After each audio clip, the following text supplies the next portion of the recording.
Hola, hola, ¿cómo están? Espero que se encuentren muy bien. Ya pasaron un poquito las lluvias, ya estamos un poquito más frescos, pero sin lluvia. Sin tantos calores también, porque estaban los calores insoportables.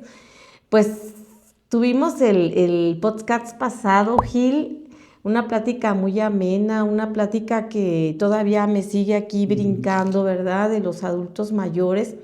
Porque sobre todo, pues yo lo vivo día a día, ¿no? No porque tenga la edad, sino porque los atiendo. Pero bueno, ¿cómo te fue el fin de semana? ¿Cómo estás? Hola Luz, ¿cómo estás? Qué gusto saludarte, saludarlos amigos a todos, saludar allá detrás de cámaras a nuestro amigo Eric. Pues la verdad que bien, bien, ahorita un poco antes de entrar platicábamos de la movilidad que a veces uno tiene y el fin de semana pues también tuvimos ahí una cuestión familiar que atender, pero todo muy bien y pues con muchas cosas Es que que todo atender. es moverse, todo es estar a prisa, como si... Apenas di una plática, Gil, te comento, en donde decía que estamos acostumbrados a vivir rápido, corriendo, y muchas veces no lo tienes que hacer. Platicabas hace un momento que hasta en las vacaciones, cuéntales cómo eres en las vacaciones con tus hijos. Sí, le platicaba aquí a Luz, bueno, se los comparto amigos que yo también hasta en las vacaciones hacemos una agendita y bueno, nos levantamos temprano para alcanzar a salir a pasear o alcanzar a ir a la playa cuando vamos a la playa y pues aprovechar el tiempo lo más que se pueda y pues ahí los traemos a los hijos, a la esposa y a todos los que se dejen a las carreras también en vacaciones, ¿no? Y fíjate, Gil, que a mí, por ejemplo, las vacaciones, no sé a ustedes amigos, pero con los mentados tours, cuando los contratas, híjole, regresas y quieres decir en tu casa, vengo cansado de vacacionar y quiero descansar de las vacaciones, porque el rol normalmente es, ¿no? A las 8 de la mañana ya tienen que estar en recepción para subir al autobús o lo que vamos a usar de transporte, pero ya tienen que estar desayunados. Esto implica pararte a las 6 de la mañana para alcanzarte a bañar, cambiarte, bajar corriendo a desayunar y córrele. Y te traen así, ¿no? Así es, sí. Y fotografías rapidísimo y todo es corriendo. Son vacaciones muy cansadas cuando eliges un tour. A mis hijos no les gusta, me dicen, no mamá, mira, rentamos un carrito. Ahorita es muy fácil también con Google, ¿verdad? Con el Maps, que puedes decidir por dónde te vas a meter. El internet te ayuda a elegir los destinos. Creo que facilita mucho y ya no vives a la carrera. También en los tours, mis hijos sí son de pararse tardecito y que el cafecito y que... Y ya me estoy haciendo a ellos, porque de verdad eso Con de vivir calma. a las prisas no es bueno, se vuelve adicción y te mete también en mucha ansiedad, muchísima ansiedad y sobre todo estrés. Estamos estresados en el trabajo, en la escuela. Fíjate que quiero comentarte, Gil, que tengo una nietecita, la conoces, tiene 3 años, mi hijo no la ha querido meter a la escuela y estoy de acuerdo con lo que él me dijo, ¿no? Me dice, mira mamá, todo el tiempo es estudiar. Ya cuando entras a la escuela todo el tiempo es estudiar, acabas la universidad y no termina. Siguen diplomados, seminarios, la maestría y doctorado y etcétera, etcétera, etcétera. Entonces todo el tiempo es pararte temprano, tener un ritmo, ¿no? De vida, de que tienes que estudiar, prepararte, todo eso. Entonces quiero que disfrute, la voy a meter como en tiempos muy atrás, que los metía nada más un año a preescolar, de 5 a 6 años, y a los 6 años ya entraban a la escuela, ¿no? A la primaria. Sin embargo, por ejemplo, yo a uno de mis hijos, al más grande, por cierto, fue el más castigado, lo metí a los 2 años, cuando la verdad es que los bebés pues sufren, ¿no? Sufren. Si yo no trabajaba, no era necesario como una guardería, entonces pues pararse tardecito, no estarlo correteando que el uniforme, que todo lo que implica, ¿no? Ir a la escuela. Entonces, pero es parte de vivir a las prisas. Disfrutarlos Así de es, así niños, es. ¿no? ¿A ti a qué edad te metieron a la escuela? Yo estuve, yo recuerdo como en tercero de kinder, o sea, me salté como que el uno y el 2, entré en tercero y ya después en la primaria. A mí me fue mejor, te quiero presumir. A mí me metieron, bueno, por la edad me metieron a los 5 años a la primaria. Ya sabía leer, ya sabía escribir. Me había ayudado mucho la nana. Tuve la fortuna de tener nana. y ella me enseñaba y la verdad es que no iba nada atrasada a mis compañeritos. Esto también fue bueno y fue malo, porque siempre era la más chica, la más pequeña de estatura siempre he sido, pero la más chica. Y la verdad sí me ocasionaba problema porque cuando ya iba en sexto mis compañeras estaban como ya más desarrolladitas y yo seguía siendo esa niña pequeña, ¿no? Entonces siempre fue ahí como algo crítico. Pero bueno, Pues vamos a entramos en el iniciar. tema. Vámonos al tema. Ahora tú presenta el tema, Gil. Bueno, pues como decía, prácticamente ya empezamos Sí. ya se estarán imaginando de qué vamos a hablar. Bueno, pues el día de hoy vamos a hablar de la familia. Y la familia desde este punto de vista como institución social, ¿no? Como esta escuela de formación que da a la sociedad personas, que da a la sociedad pues ya formados en ciertos valores, pero que desgraciadamente pues también puede dar, si no ha sido una familia que haya tenido cuidado en los valores, en la formación, desgraciadamente familias les llaman disfuncionales, pues desgraciadamente también pueden dar delincuentes, ¿no? Entonces ahí tenemos que tener mucho cuidado, pero realmente pues tenemos que reconocer y reconocemos que la familia es la célula de la sociedad, es el fundamento que constituye a las sociedades y que además antecede al Estado totalmente, ¿no? La familia natural. Es un tema muy bonito, un tema que nos gusta mucho, creo que a mí como a ti, y bueno, pues aquí estaremos escuchándonos. Especial. Fíjate que quisiera yo abordar un poquito del podcast pasado, que hablábamos, precisamente porque va de la mano, del abandono, ¿no? A los adultos mayores, a los abuelitos, que por cierto el otro mes ya es el Día del Abuelito, el 28 de agosto estamos por festejar a nuestros abuelitos, no nos olvidemos de ellos.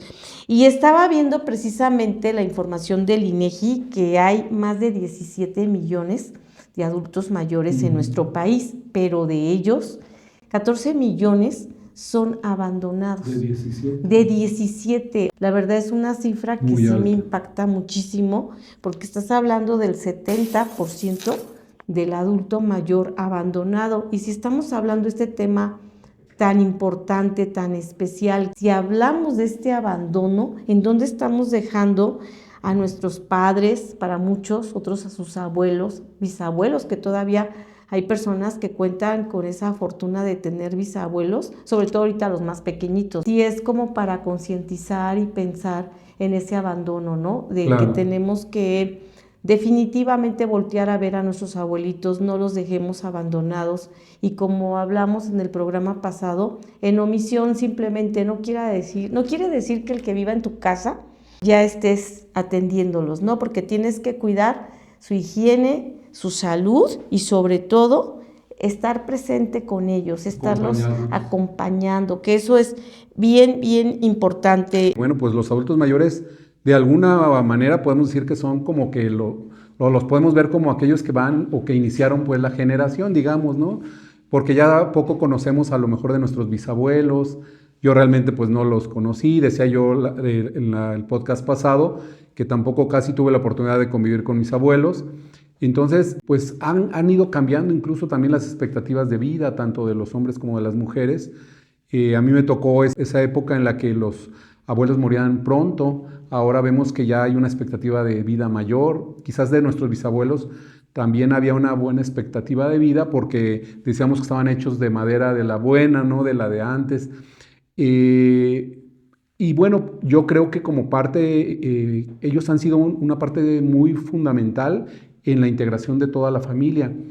Por eso es que la familia se conoce pues como esta que cumple con esta función social, porque va perseverando las costumbres de un lugar, los usos que se han llevado a cabo, las costumbres familiares, algunos valores también de como familia, y esto va manteniendo para que la familia pues siga siendo ese pilar de la sociedad y sobre todo que esos buenos hábitos también se van transmitiendo a través de los abuelos, después de los padres y ahora pues ya después de los hijos, ¿no? Sin embargo, bueno, pues actualmente vemos cómo yo creo que la familia pues ha ido perdiendo algunos valores importantes.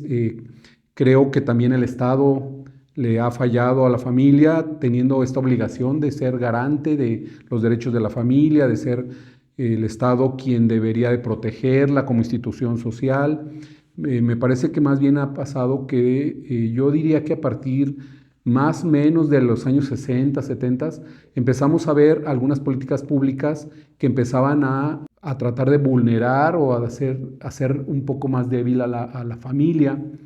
Más adelante a lo mejor explicaremos un poco por qué, pero ahora vemos cómo la familia pues ha llegado a un punto de crisis, ¿no? Así es. Y aunque a mí me gusta mucho hablar de las bondades de la familia, hay que reconocer que en este momento pues la familia atraviesa una crisis que ha sido, repito, suscitada pues por muchas circunstancias, pero que yo tengo claro, ha habido ataques directos de parte del Estado, de parte de algunos entes internacionales que han tratado de menoscabar sobre todo este tema de familia, ¿no? Y si quieres ahorita vamos entrando en ello. Así es, de hecho, pues es que estamos hablando ahorita y yo creo que la plática, y ojalá ustedes lo compartan, es la familia nuclear, ¿no? Esa familia tradicional, esa familia biparental, que estamos hablando de mamá, de papá, de los hijos, tanto biológicos como adoptados, ¿no? Una familia tradicional, una familia donde todos viven en la misma casa. Pero también en esa familia tradicional, muchas veces por diferentes situaciones, sabemos que entra a lo mejor la abuelita, a lo mejor los niños que son criados, ¿no?, por la abuelita, a lo mejor murieron los papás o se separaron. Sobre todo ya se ve más ahora la separación y desgraciadamente pasa eso. O ya viven solamente con la mamá, ¿verdad?, o solamente con el papá. De esa familia que para mí es la tradicional, que para mí es la familia que tiene valores, una familia que va acompañada, que no la sustituye nada, que ellos hacen su trabajo, que les inculcan desde chiquitos estos valores, ¿no?, de crecimiento. Creo que esa familia es la que a mí me gusta, de la que yo vengo y la que... ¿Qué te diré? ¿Que yo profeso? Claro, casi. Sí, la verdad es una familia bonita. Yo tengo a mis nietos, siempre ando aquí presumiéndolos. Yo tengo ya nietos y me encantan esos dominguitos en familia que también ya se están perdiendo. La familia, lo que era la familia en cada época, lo que fue la familia, lo que es actualmente, es un reflejo bien claro de la sociedad. Sí, en aquel entonces, bueno, pues veíamos cómo el hombre era el preponderante en la familia, pero también en la sociedad. Pues estamos hablando de aquellos tiempos donde la mujer no podía votar, no podía acceder a muchos lugares públicos. O sea, la mujer realmente estaba sometida al hogar, y también ahí tenemos que reconocer pues que había una evidente violación de muchos de los derechos de la mujer, ¿no? Y bueno, pues no se diga en el caso de los niños pues eran punto y aparte, no podían ellos prácticamente más que ser considerados, como tú bien lo dices, para heredar, para seguir con esta parte del trabajo, y muchas veces las mujeres para ser casadas con hombres que ellas obviamente no decidían, pero que también se tenía que seguir conservando el apellido o se tenía que seguir conservando algunos bienes, ¿no? Entonces, bueno, pues así fue esto, y era reflejo la sociedad de eso.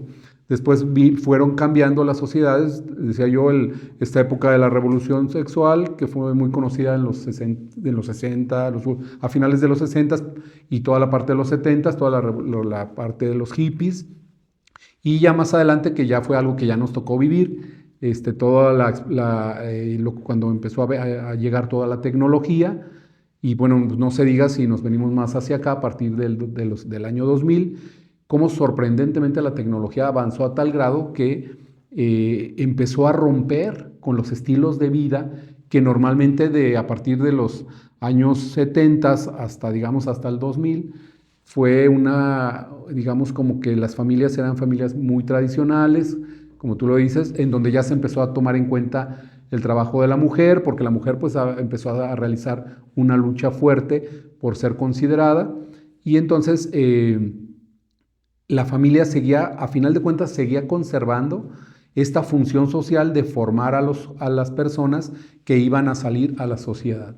Y entonces, en este caso, pues se seguían conservando muchos de los valores que actualmente, pues yo no sé si todavía los estemos transmitiendo o los hayamos sabido transmitir a nuestros hijos, quizás no completamente como a nosotros nos tocó, porque vemos como el reflejo de la sociedad ya es muy distinto, ¿no?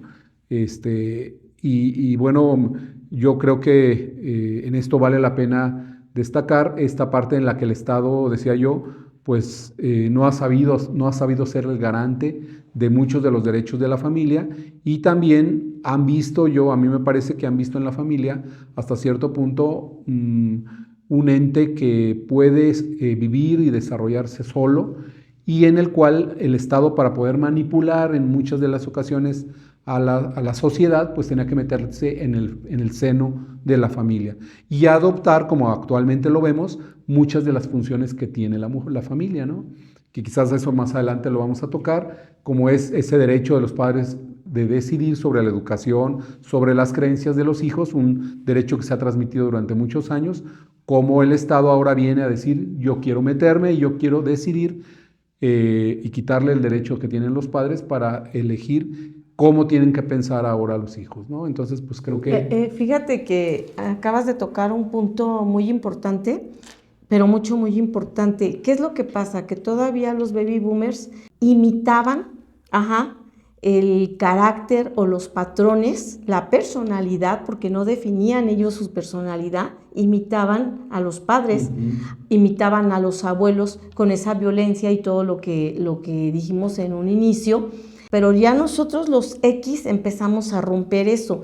Ya pasamos a la parte de decir: yo no quiero que mis hijos sufran lo que yo sufrí. Yo quiero que mis hijos estudien porque a nosotros no nos permitieron estudiar, ¿no? Empezaba como más esa parte, ¿no? Como que ahí empezaron los psicólogos, ¿no? Ya a tener un poquito más de fuerza, pero era mínima, todavía no era tanto, ¿sí? Empezaron a trabajar. Ya realmente ahorita ya los niños viven con las emociones, ya no imitan a los padres. Lo que menos les interesa es imitar a papá y a mamá, ¿sí? Ya no, porque más bien ya te empiezan a criticar. Bueno, todavía a mí no me toca tanto con mis hijos, porque no son ellos todavía.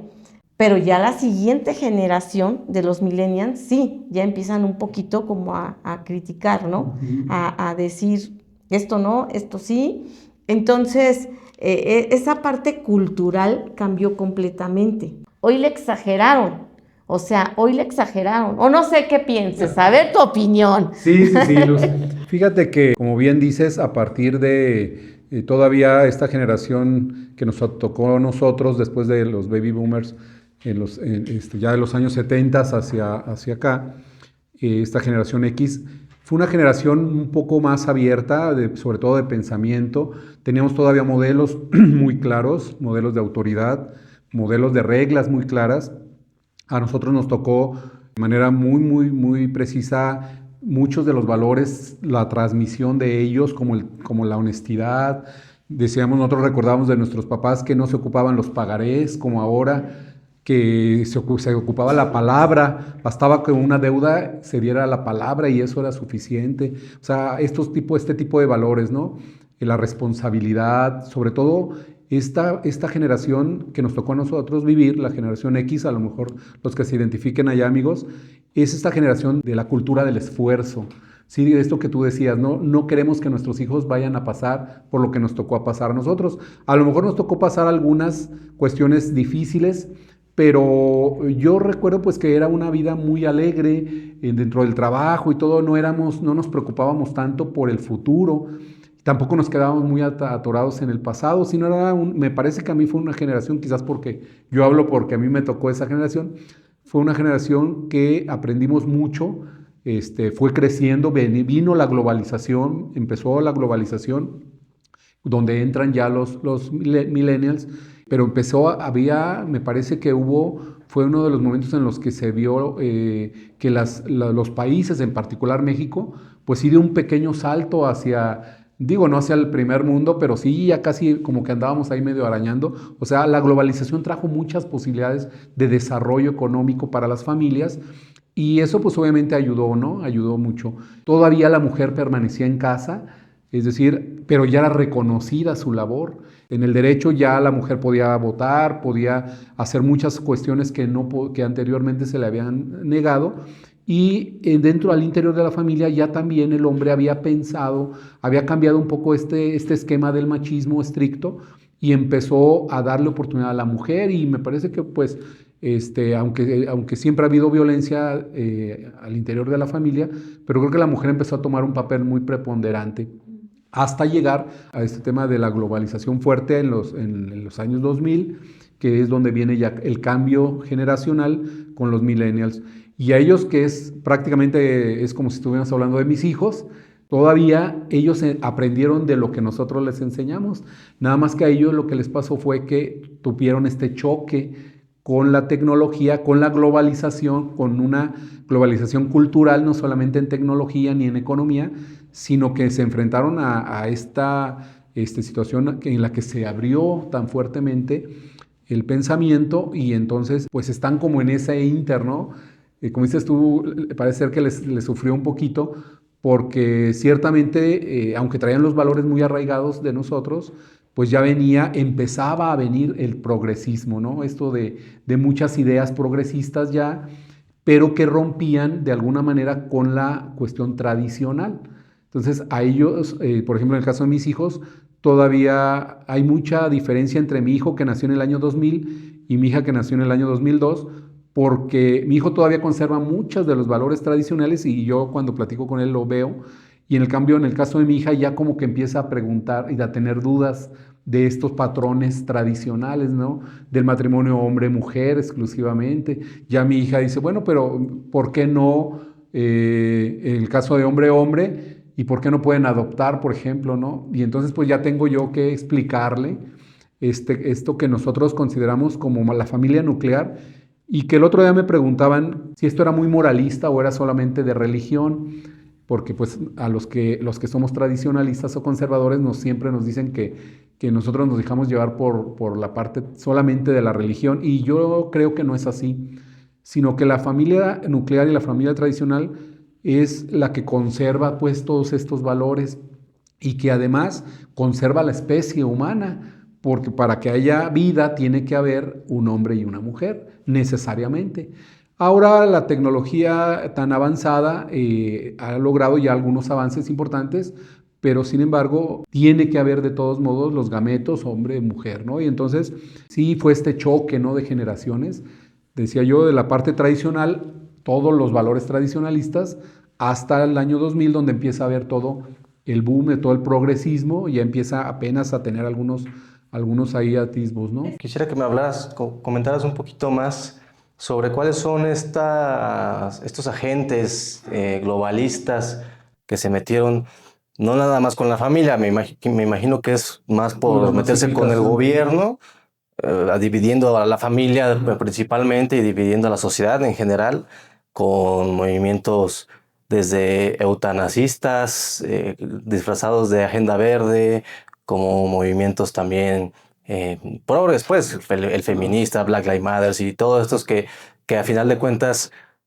vienen financiados, si no tengo mal la información, con un dinero bastante importante, porque además financian a la gente de la clase política, a los presidentes. O sea, tenemos presidentes progre, por ejemplo, en este caso ahorita se ve muy marcado, y de hecho se ve tan marcado que es progre que está Donald Trump en contra de este gobierno por eso, porque sí. Donald Trump está en contra de la agenda del globalismo, que si no tengo mal el nombre, uno de los agentes más relevantes es George Soros, ¿no? George Soros. A ver, platícanos un poquito más de esto. Sí, bueno, entrando a este tema que habíamos dejado pendiente, les platicaba yo sobre estas élites mundiales que han buscado cómo manipular a la sociedad y obviamente pues al hombre, a las masas. Nosotros ha habido diferentes, digamos, élites de este tipo, pero las que más claras podemos ubicar, y sobre todo quiero decir por qué las podemos ubicar, porque después de la Segunda Guerra Mundial viene la conformación de la Organización de Naciones Unidas, lo que conocemos como la ONU. Lo voy a explicar así muy prácticamente, porque luego a veces es un poquito complicado. Y cuando la ONU se conforma para evitar que vuelva a haber todas las violaciones de derechos humanos que había existido, los genocidios y todo esto. Y dicen, bueno, tenemos que tener un gobierno mundial o un gobierno que aparentemente en el cual podamos decidir y reflexionar sobre la protección del hombre y de la mujer. Sin embargo, empiezan a haber intereses de familias muy acaudaladas, familias que siempre han tenido una idea de ser familias pues que sigan conservando el poder, como la familia Rockefeller, que fue una de las familias más importantes. Que dominan el mundo, ¿no? Que totalmente ellos dan financiamiento. BlackRock, la familia de George Soros, algunas otras familias, parte de Europa, que también que han conformado algunos importantes grupos corporativos para controlar a nivel mundial y que son a quienes dictan pues las políticas. Y una de las políticas que atacó a la familia fue la política pública antinatalista, que fue, tenemos que evitar que surja o que venga tanto nacimiento, sobre todo en los países menos desarrollados, porque los consideraban esto que le llamamos la eugenesia.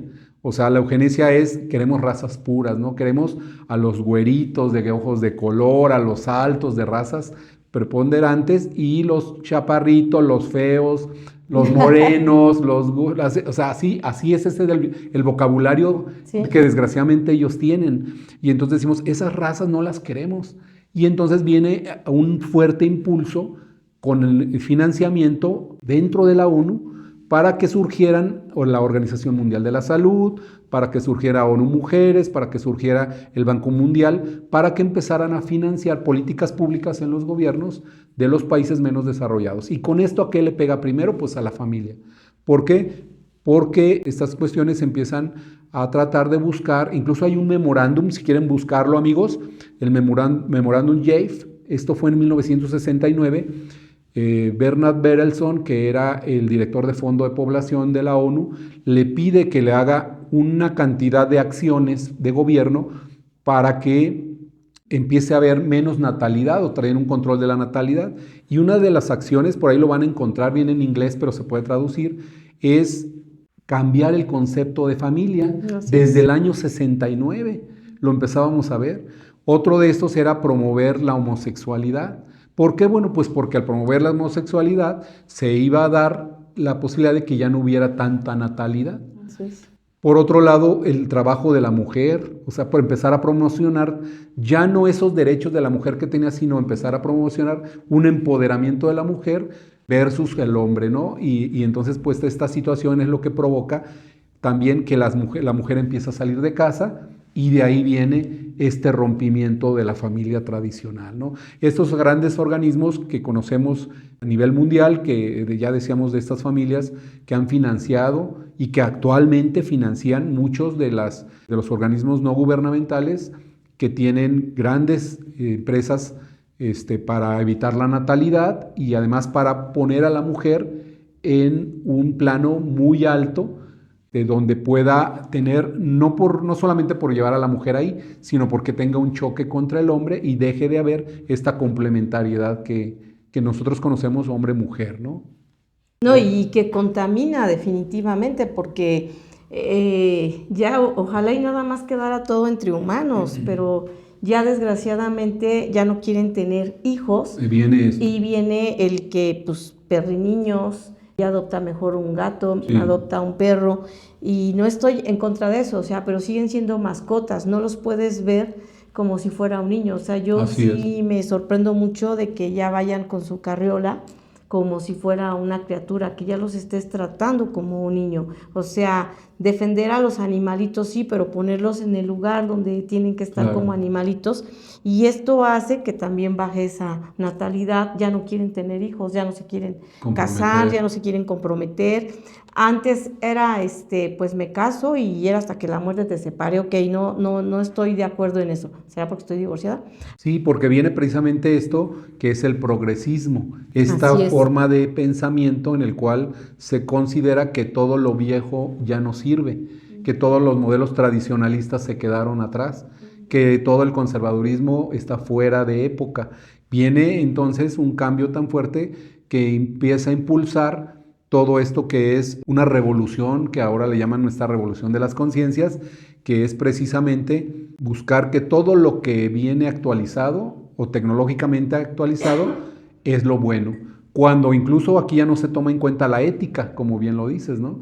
O sea, no es lo importante si es ético o no, y no estoy hablando de moral, estoy hablando de ética, de si hace bien al hombre y a la mujer, y no lo ven, sino se vuelve y empieza a crearse todas las ideologías que actualmente conocemos, ¿no? ¿Por qué les llamamos ideologías? Porque no están basadas en la ciencia, sino son ideas que se han hecho de una manera cerrada, para que además sean impuestas a la población y que la población empiece a creer que es algo positivo, ¿no? Y de ahí pues podemos hablar muchísimas ideologías.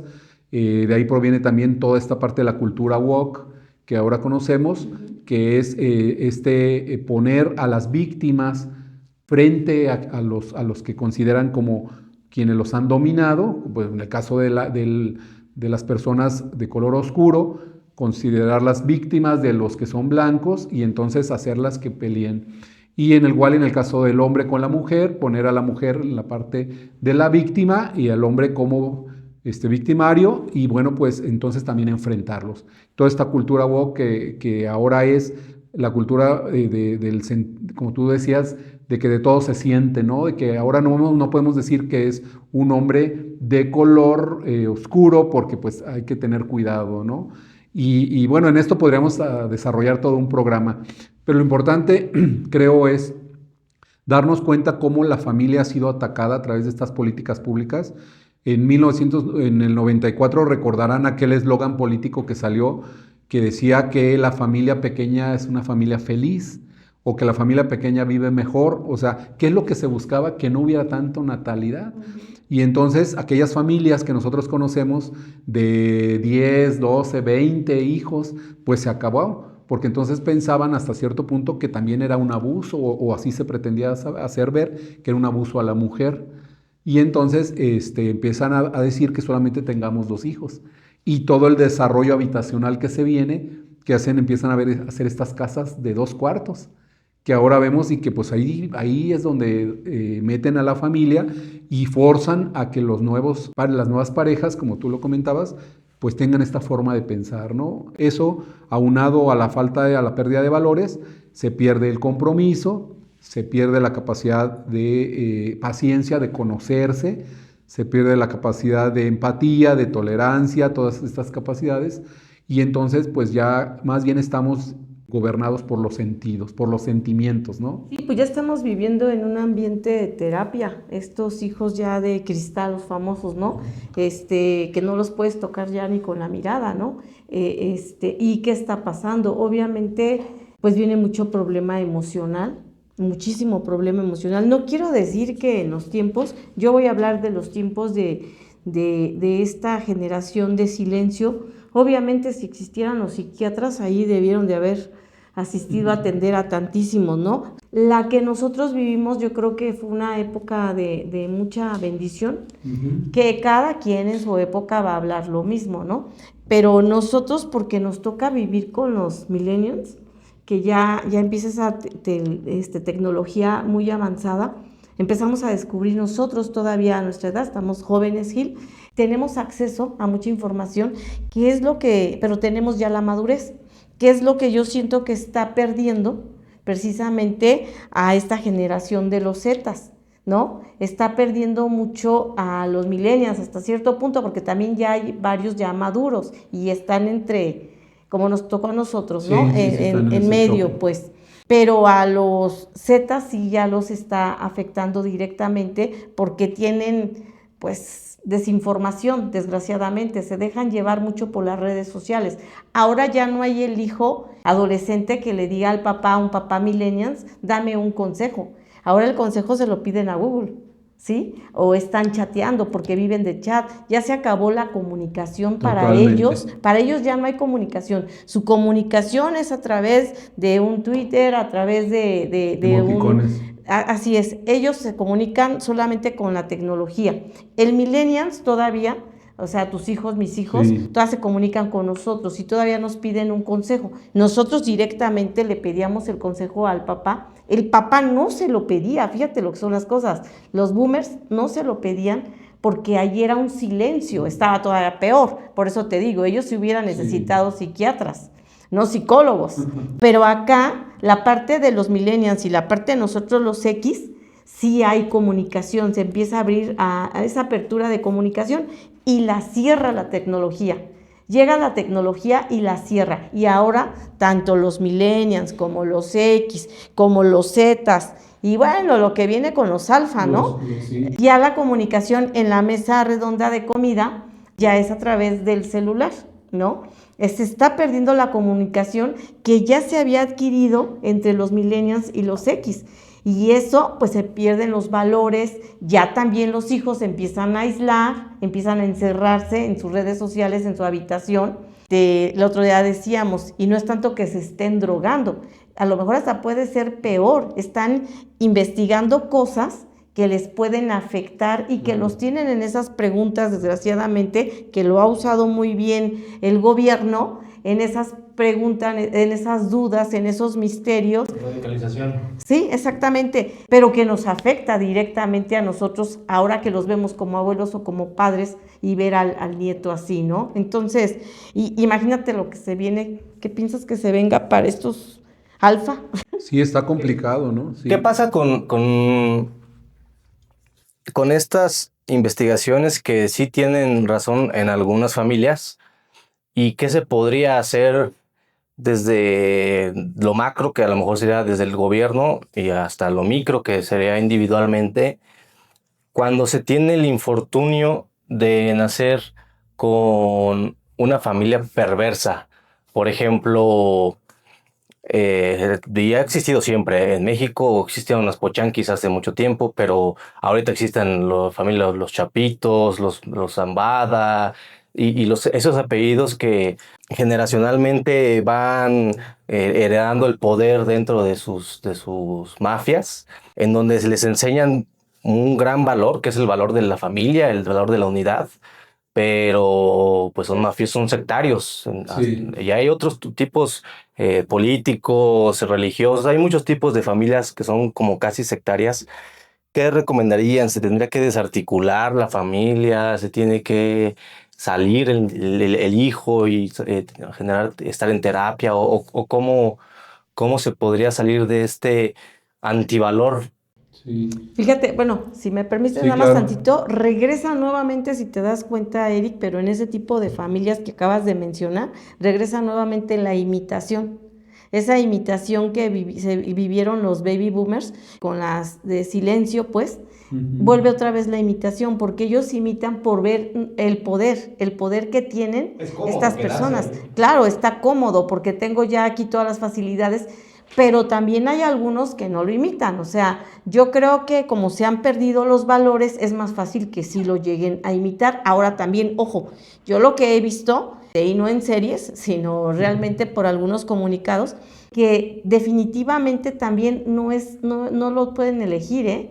O te metes, eres parte de, y eso está... Como las familias italianas. Así es, te tienes que meter porque esto es lo que yo, como el que tiene una empresa y a fuerzas, exacto, lo tienes que heredar, entonces tienes que estudiar lo mismo que yo estudié, Sí. ¿no? Pero bueno. Sí, tal cual como lo dices, desgraciadamente, y lo decíamos al inicio del podcast, tanto como es la familia es una escuela de formación, una cuna de valores, pero también puede darse la parte contraria, la parte negativa.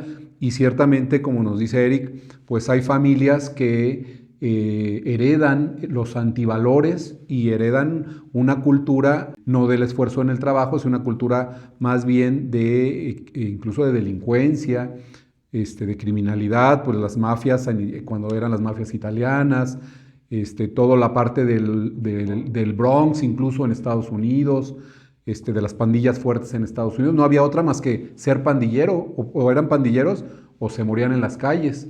Y se acababan las familias porque peleaban unos contra otros.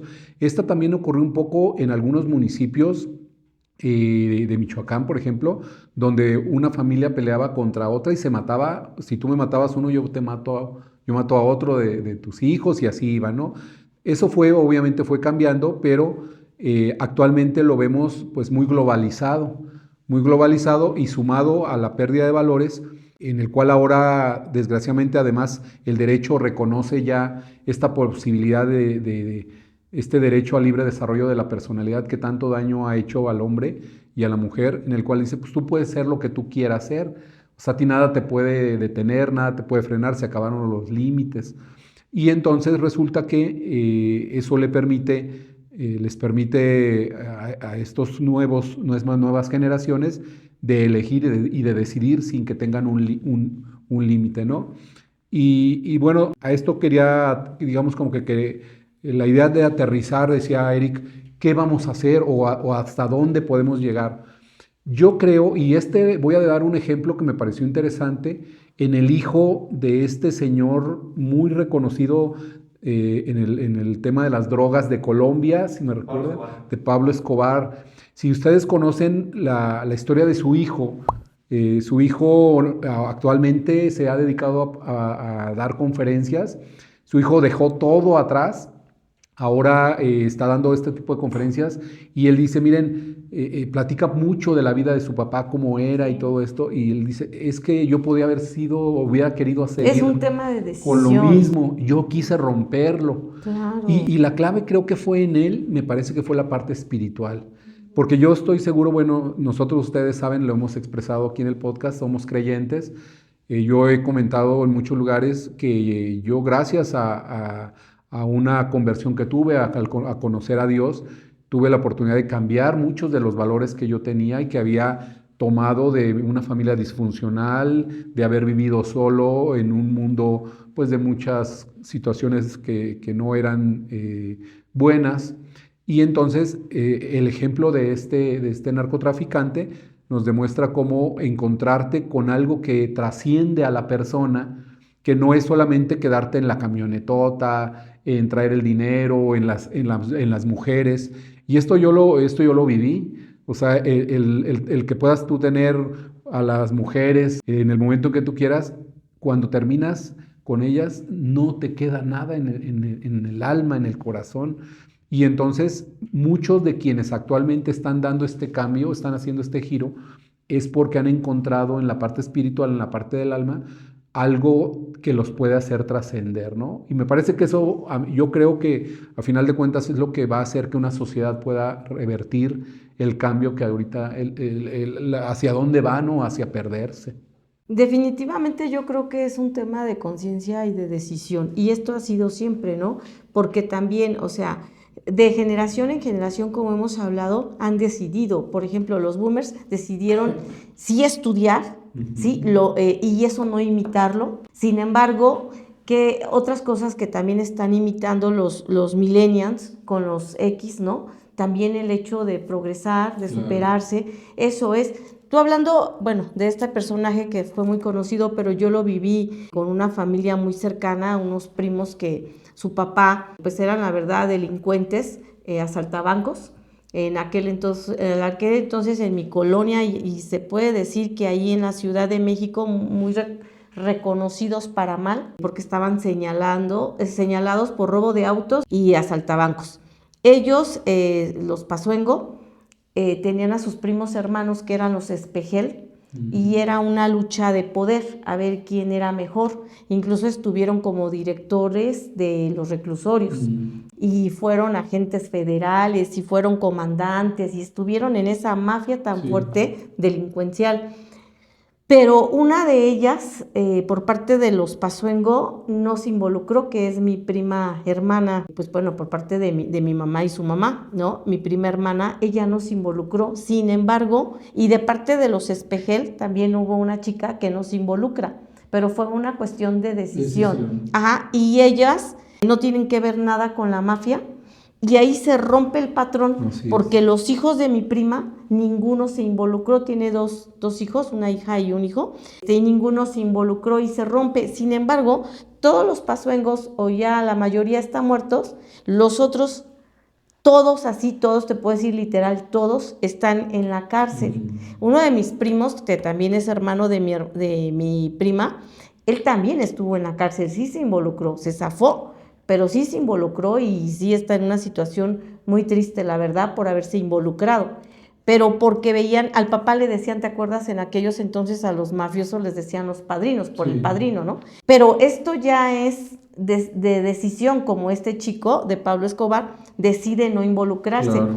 Muchas veces es por una cuestión religiosa, que casi siempre es eso. Pasó, lo contábamos con Lupita D'Alessio, ¿no? Sus hijos nada que ver con ella, que ella cayó a las drogas, al alcohol, a la prostitución y todo. Ellos veían que su mamá tenía actos ahí sexuales, pudieron haber caído también a las drogas, al alcohol, por lo que estaban viviendo, era su entorno. Sin embargo, decidieron ser diferentes y bueno, vemos a sus hijos que son profesionistas y también Ernesto es conferencista, lo conozco de cerca y es una persona de bien. Entonces yo creo que es una decisión, ¿no? Volverme como mi papá, el hecho de que mi papá fue mujeriego, o me hago como él, es mi decisión, o eso me afectó tanto Así es. que yo no quiero repetir ese patrón. Yo decido hacerme a un lado y yo sí, porque vi llorar tanto a mi madre y yo decido ser fiel a mi esposa por las lágrimas de mi madre. Yo creo que todo esto es un factor de decisión y claro que sí, ahorita tenemos mucha facilidad ir con un psicoterapeuta, ir con un psiquiatra, ya tenemos mucha ayuda. Sí, lo hay acabo muchas de decir, opciones. ya vivimos en un ambiente completamente terapéutico, lo que antes no se vivía y que esto hacía más complicadas las cosas. Nada más que no le exageren tanto porque ahora estos chiquitos de cristal ya se la pasan, o sea, todo es un problema terapéutico, ¿no? Ya no tienes derecho a decirle nada.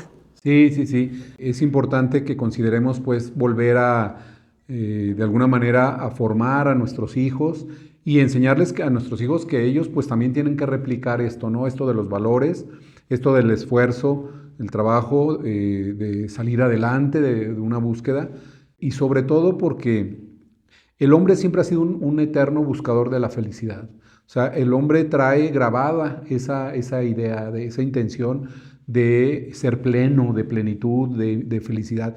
Y por eso es que desgraciadamente en el transcurso de nuestra vida, primero dentro de nuestra familia, pues vemos estos patrones, ¿no? Vemos lo que ha sido de nuestros padres, quizás algún otro modelo que hayamos tenido.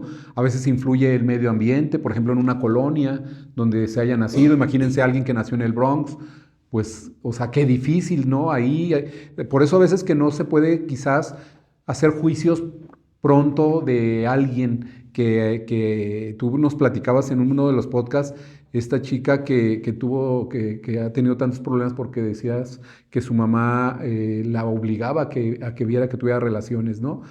O sea, ¿qué podíamos esperar de su formación si la mamá le enseñaba unos valores que, pues, más bien unos antivalores? Y ella quería salir adelante, no quería repetir esto. Entonces, en la búsqueda de eso, pues ella seguramente puede encontrar, no sé, yo no conozco bien su caso, pero pudo haber encontrado algo que superara esta parte, ¿no? Que la trascendiera. Y por eso es que ahora tantos métodos y tantas posibilidades, tantas opciones. Yo creo que se ha exagerado un poco en tanta psicología, porque hay cosas que de forma, digamos, natural se puede lograr. Digo, pues también se ocupa un trabajo. Pero sí, como bien dices, ahora los chiquillos, para todo, no, pues que no le hagas esto porque se va a traumar y no hagas esto porque, por eso hablamos de esta generación de cristal. Yo creo que tienes que manejar dentro de tu hogar algo, pues, multifuncional, ¿no? O sea, puedes meter la psicología, que es muy interesante y muy importante, pero también de la mano la parte espiritual, no dejar la parte espiritual para que los valores no se pierdan y no nada más te bases en pura ciencia, ¿sí? También la parte espiritual y sobre todo el amor, ¿no?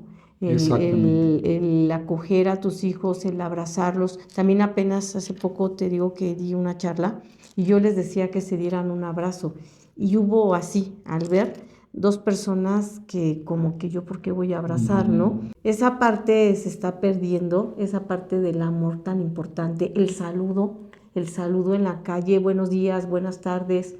Fíjate que yo en las mañanas que hago ejercicio, que salgo a veces a caminar al parque, comienzo a saludar yo a todos. Antes no se saludaban casi. Y desde que empecé yo a salir, lo innové, creo, me siento contenta por eso, ¿Por qué no se saludaban? Van, ya todo el mundo va caminando con sus audífonos, con sus iPads y ahí van, ¿no? Yo con todo y todo los saludo y si me saludan, obviamente. Pero eso se está perdiendo, ¿no? Sí. Creo que parte de todo es partir de uno para cambiar en tu casa. Así es. ¿Sí? Con tu sociedad, con los cercanos, con tu vecino. Ahí tiene que empezar el cambio. Tú vas a hacer esa parte, ¿no? Ahora, ¿cómo no heredas a tu padre y a tu madre? Creo que ahora ya tienen más herramientas. Yo creo que todos sabemos qué es bueno y qué es malo, ¿sí? Y hay que tomar también los consejos de los padres, ¿no? No estar tanto enjuiciando a los padres y tampoco los padres nos debemos de justificar. Así porque soy tu madre. Eso para empezar ya no nos lo permiten. No. A nosotros nos callaron con eso. O sea, ni de un lado ni del otro, ¿no? Ya no es un No irnos argumento. a los extremos, ¿no? Pero tampoco el no permitirle a tu mamá que tome decisiones. Escuchaba a una amiguita que me decía, es que, fíjate que yo quiero invitar a mis hijos a comer a mi casa pues, todos los domingos o los sábados como antes se usaba, pero me empiezan a enjuiciar, ¿no? Ay, eso ya pasó de moda, eso ya no es, ya cada quien tiene que hacer su vida. No, no se deben de perder esos valores familiares, porque es el cobijo, es el amor, es donde podemos estar juntos. Yo sí les doy lata a mis hijos, claro, respetando sus tiempos, porque también hay que saber respetar, estamos ya en otros tiempos, pero sí les digo, miren, ¿saben qué? Vamos a ver una peliculita, o sea, yo sé que todos tenemos cosas que hacer, el corre, ¿no? Pero la parte afectiva debe de seguir existiendo para que sea lo mismo que se transmita a las siguientes generaciones, porque si no, van a ser robots, así, definitivamente en casa. Ya no vamos a tener, y luego con la inteligencia artificial peor, ya no vamos a saber quién es el robot, si el robot o el hijo de carne y hueso. Ya no vamos a Sí. saber. Porque actúan igual, se comportan igual, porque se están mecanizando a lo que ven técnicamente en el internet. Entonces, un tema muy complejo, un tema muy bonito, un tema que nos lleva a muchas cosas, que estaría bonito hacer la continuación de esto, porque hay mucho que hablar de la Sí. familia, a lo mejor con algún invitado, alguna invitada, hay que pensarlo, Gil. Y bueno, siempre importante, ¿no? Sus comentarios, no sé, algo más que quieras argumentar, Gil. Sí, yo quisiera, pues de alguna manera, quedarme con esta defensa que, bueno, como activista social llevo a cabo, que es, pues sí, hablar de la familia tradicional, no solamente basado en hechos, sino también en la ciencia, ¿no? Se habla que la aportación que hace el hombre, que es una aportación muy importante a los hijos, una aportación de liderazgo, una aportación de independencia, que viene a ser complementada con la aportación que hace la mujer, ¿no? La ternura, la parte de la contención, la parte de la comprensión, un poco más del amor, y que a final de cuentas hombre y mujer hacen esta complementariedad que se va transmitiendo a los hijos, ¿no?